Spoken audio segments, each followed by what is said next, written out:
Delhi versus Rajasthan అంటే rocket స్పీడ్లో వెళ్తున్న ఢిల్లీకి ముంబై ఇండియన్స్ ఒక చిన్న షాక్ ఇచ్చింది.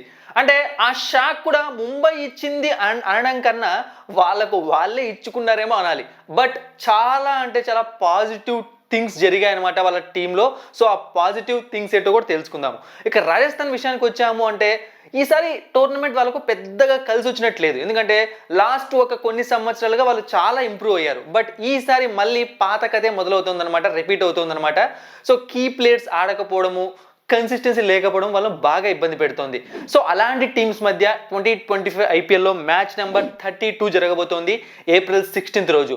వెన్యూ వచ్చి Delhi Capitals home ground Arun Jaitley స్టేడియంలో ఇండియన్ టైమింగ్స్ ప్రకారం 7:30కి ఈ మ్యాచ్ స్టార్ట్ అవుతుంది. ఫస్ట్ మనం Arun Jaitley stadium pitch report విషయానికి వచ్చాము అంటే మీకు తెలుసా, లాస్ట్ 10 to 12 మ్యాచెస్లో అరుణ్ జైట్లీ స్టేడియంలో ఐపీఎల్లో ఏ మ్యాచ్ ఆడినా కూడా 200 పైన రన్స్ వచ్చాయి.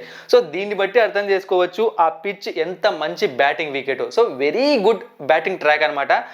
200 స్కోర్ అనేది చాలా సింపుల్గా వచ్చేస్తుంది. సో బేసిక్గా 230, 240 కూడా టార్గెట్ చేయొచ్చు. ఆ రేంజ్ స్కోర్ని టార్గెట్ చేస్తే ఇక వాళ్ళు మ్యాచ్ గెలవడం 75 to 80% ఈజీ అయిపోతుంది అనమాట. ఇక బౌలింగ్ పరంగా వచ్చాము అంటే ఫాస్ట్ బౌలర్స్కి అయితే అసిస్టెన్స్ చాలా తక్కువగా కనిపిస్తుంది. అది స్టార్టింగ్ అయినా ఎండింగ్ అయినా ఎప్పుడైనా సరే. బట్ స్పిన్నర్స్కి మాత్రం కొంచెం అసిస్టెన్స్ కనిపిస్తుంది. అది కూడా కొంచెం వేరియేషన్స్ బాగా ఉన్న వాళ్ళకి. ఎందుకంటే నార్మల్గా స్పిన్ బౌలర్ అని చెప్పి వేసేస్తే మాత్రం బ్యాటింగ్ ట్రాక్ అని చెప్పే కదా పిచ్చ కొట్టుడు కూడా కొడుతున్నారు. ఇది పరిస్థితి అరుణ్ జైట్లీ స్టేడియంది. ఇక టోటల్గా ఇక్కడ 91 మ్యాచెస్ జరిగితే అందులో 44 టైమ్స్ ఫస్ట్ టైం బ్యాటింగ్ చేసిన టీం గెలిచింది, 47 టైమ్స్ సెకండ్ టైం బ్యాటింగ్ చేసిన టీం గెలిచింది. ఇక్కడ యావరేజ్ ఫస్ట్ ఇన్నింగ్స్ స్కోర్ 172, 200 ఉంది. డ్యూ ఉంటుందా అంటే ఖచ్చితంగా డ్యూ ఉంటుంది. మొన్న మ్యాచ్లో కూడా డ్యూ వచ్చింది, క్లియర్గా కనిపించింది కూడా. సో ఇక్కడ చేసింగ్ అయినా ఫస్ట్ బ్యాటింగ్ అయినా పెద్ద ప్రాబ్లం లేదు. ఒకవేళ ఫస్ట్ బ్యాటింగ్ చేశారు అంటే టార్గెట్ పెద్దగా పెట్టుకోండి అంతే, అంతకుమించి పెద్ద కష్టపడాల్సిన పని లేదు. ఎందుకంటే ప్యూర్ బ్యాటింగ్ వికెట్ కాబట్టి ఇద్దరికి ఒకేలాగానే వర్కౌట్ అవుతుంది. ఇక DC versus RR head to head fight చూసాము అంటే మ్యాచెస్ 29 జరిగితే Delhi Capitals 14 matches, Rajasthan Royals 15 matches. ఇక బ్యాటింగ్ ఫస్ట్ చేసినప్పుడు Delhi 8 matches, Rajasthan Royals 8 matches. ఇక బ్యాటింగ్ సెకండ్ చేసినప్పుడు Delhi 6 matches, Rajasthan Royals 7 matches అనమాట. అరుణ్ జైట్లీ స్టేడియంకి వచ్చాము అంటే ఇక్కడ డీసీ 6 మ్యాచెస్ గెలిస్తే రాజస్థాన్ రాయల్స్ 3 మ్యాచెస్ మాత్రమే గెలిచింది. ఇప్పుడు మనం టాపిక్లోకి వద్దాము. సో ఢిల్లీ క్యాపిటల్స్ ప్లేయింగ్ 11 విషయానికి వచ్చాము అంటే జేక్ ఫ్రాసర్ టీంలో ఉండడం వల్ల నయా పైసా ఉపయోగం అస్సలు కనిపించట్లేదు అనమాట. అంటే లాస్ట్ ఇయర్ తను ఆడిన దాన్ని ఈ ఇయర్తో మనం కంపేర్ చేసాము అంటే ఖచ్చితంగా లాస్ట్ ఇయర్ ఫ్లూక్లో కొట్టేచ్చడేమో అనిపిస్తోంది. ఎందుకంటే సో అదే బ్యాటింగ్ పొజిషన్ ఇచ్చారు, ఇక అవే బ్యాటింగ్ ట్రాక్స్ ఇస్తున్నారు, కానీ కూడా ఆడట్లేదు. ఇప్పటి వరకు ఈ ఐపీఎల్లో ఒక్క మ్యాచ్లో కూడా తను ఆడిందే లేదు. పవర్ ప్లేలోనే అంటే పవర్ ప్లే ఫస్ట్ 2-3 ఓవర్స్లోనే ఎక్కువ సార్లు అవుట్ అయిపోయాడు. సో జేక్ ఫ్రాసర్ బదులుగా నన్ను అడిగితే ఒకవేళ ఫ్యాఫ్ డూ ప్లెసిస్ ఫిట్గా ఉంటే ఈ మ్యాచ్కి జేక్ ఫ్రాసర్ని పక్కన పెట్టేసి ఫ్యాఫ్ డూ ప్లెసిస్ ఒకవేళ ఫిట్గా ఉంటే తనను టీంలోకి తీసుకొని అభిషేక్ పురల్తో ఓపెనింగ్ చేయించడం బెస్ట్ డెసిషన్ అవుతుంది అనమాట ప్రజెంట్ ఉన్న సిచ్యువేషన్స్లో. ఇక వీళ్ళ ప్లేయింగ్ గేమ్లో ఇక అంతకు మించి పెద్ద మార్పులు చేసే అవసరం లేదనమాట. ఎందుకంటే బిగ్గెస్ట్ పాజిటివ్ థింగ్ కరుణ్ నేర్ ఆడటం, లాస్ట్ మ్యాచ్లో ఇంపాక్ట్ ప్లేయర్గా రావడం. సో చూద్దాం, ఒక మ్యాచ్ బాగా అద్భుతంగా పర్ఫామ్ చేశాడు, దాన్ని అలాగే కంటిన్యూ చేస్తాడా లేదా అనేది తెలిసిపోతుంది. అయితే ఈ మ్యాచ్లో కూడా తను డైరెక్ట్గా ప్లేయింగ్ గేమ్లోకి రావచ్చు, ఇంపాక్ట్ ప్లేయర్గా ఉండొచ్చు, ఏదైనా జరగచ్చు. బట్ ఖచ్చితంగా ఆడి తీరుతాడు. సో 1 డౌన్ పొజిషన్లోనే వస్తాడు అండ్ 2 డౌన్లో కేఎల్ రాహుల్ మాత్రమే వస్తాడు. ఈ విధంగా ఢిల్లీ క్యాపిటల్స్ ప్లేయింగ్లో ఉంటుంది. అయితే వీళ్ళ టీంలో ఉన్న ప్రాబ్లమ్స్ ఇంకా ఏమన్నా ఉన్నాయా? సో ఒకసారి మీరు చూశారు అంటే కేఎల్ రాహుల్ మంచి ఫామ్లో ఉన్నాడు.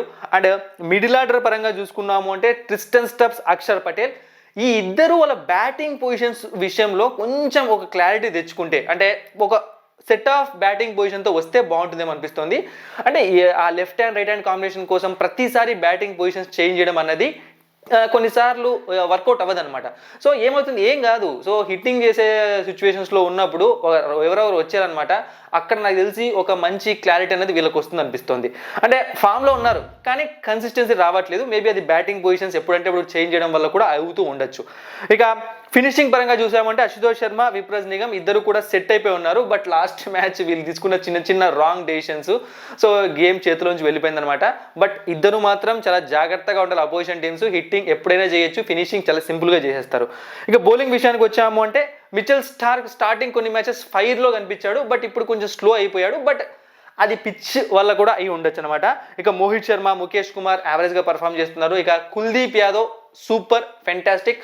బట్ కెప్టెన్సీ వచ్చాక అక్షర్ పటేల్ బౌలింగ్లో ఫెయిల్ అవుతున్నాడు, ఉండొచ్చు, ప్రెజర్ పడచ్చు అనమాట. సో అది చూసుకోవాలి. ఇక అంతకుమించి పెద్ద ఇష్యూస్ ఏం కనిపించట్లేదు. ఓవరాల్గా చెప్పాలి అంటే సో టీం అన్నది ఒక్కరి మీద ఎక్కడ డిపెండ్ అవ్వట్లేదు. సో టీం పర్ఫార్మెన్స్ వస్తుంది. ఒక బౌలర్ చేయకుంటే ఇంకొక బౌలర్, ఒక బ్యాట్స్మెన్ కాకుండా ఇంకొక బౌలర్, అది వీళ్ళకు బాగా బలం అనమాట. So Delhi Capitals playing 11 Faf du Plessis లేదా Jake Fraser, Abhishek Porel, KL Rahul, Tristan Stubbs, Axar Patel, Ashutosh Sharma, Vipraj Nigam, Mitchell Starc, Mohit Sharma, Kuldeep Yadav, Mukesh Kumar, impact ప్లేయర్గా కరుణ్ నేర్. ఇక రాజస్థాన్ రాయల్స్ ప్లేయింగ్ 11 వీళ్ళ టీంలో ఉన్న ప్రాబ్లమ్స్ గురించి ఫస్ట్ మాట్లాడదాము. సో లాస్ట్ మ్యాచ్ రివ్యూ వీడియోలో కూడా నేను చెప్పాను, యశస్వి జైస్వాల్ స్ట్రైక్ రేట్ని మెయింటైన్ చేయకపోవడం వల్లే వాళ్ళు ఓడిపోయారని చెప్పి. సో యశస్వి జైస్వాల్ ఈ సంవత్సరం ఫామ్లో కనిపించట్లేదు.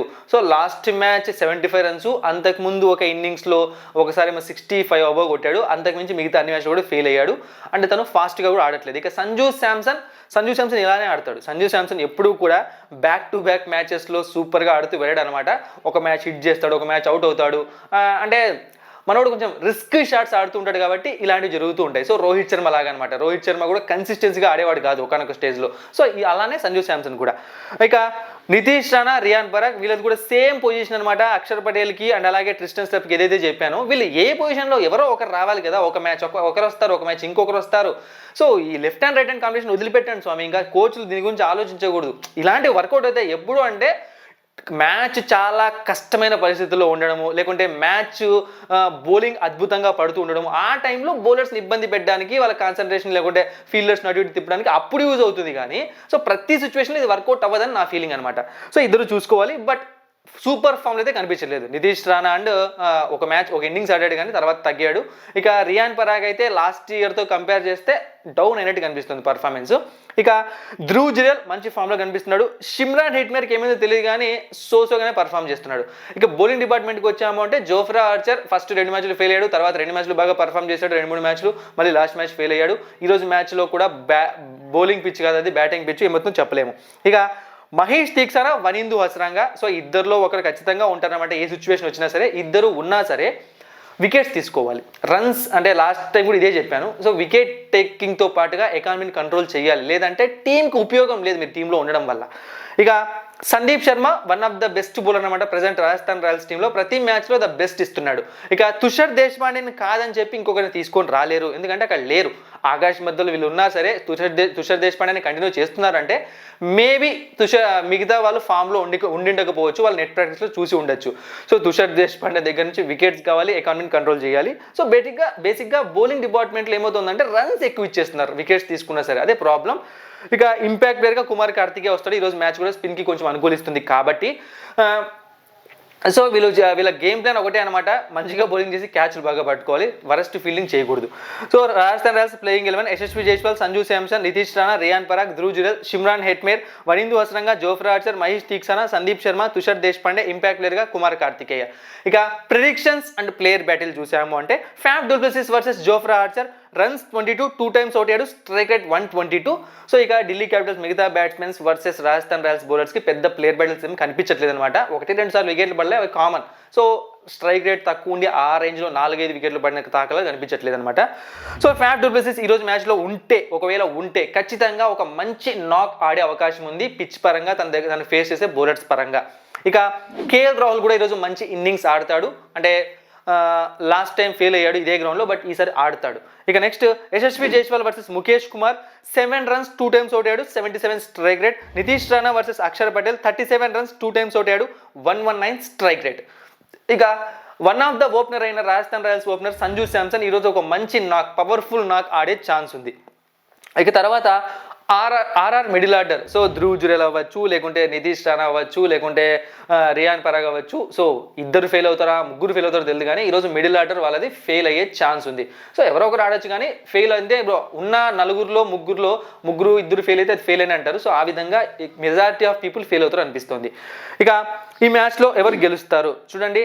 మనం ఏ విధంగా చూసుకున్నా, బ్యాటింగ్ చూసుకున్నా, బౌలింగ్ చూసుకున్నా, స్పిన్నర్స్ అన్ని విధాలుగా చూసుకున్నా సరే ఢిల్లీ క్యాపిటల్స్ టీం ఎడ్జ్ తీసుకుంటుంది, అంటే స్ట్రాంగ్గా ఉంది. పాయింట్స్ టేబుల్ తీసుకున్న ఎడ్జ్ తీసుకుంటుంది, హోమ్ గ్రౌండ్ అడ్వాంటేజ్ కూడా వాళ్ళకు ఉంటుంది. సో ఇవన్నీ చూసుకున్నాము అంటే ఈ మ్యాచ్లో ఢిల్లీ గెలవడానికి ఎక్కువ అవకాశాలు ఉన్నాయి.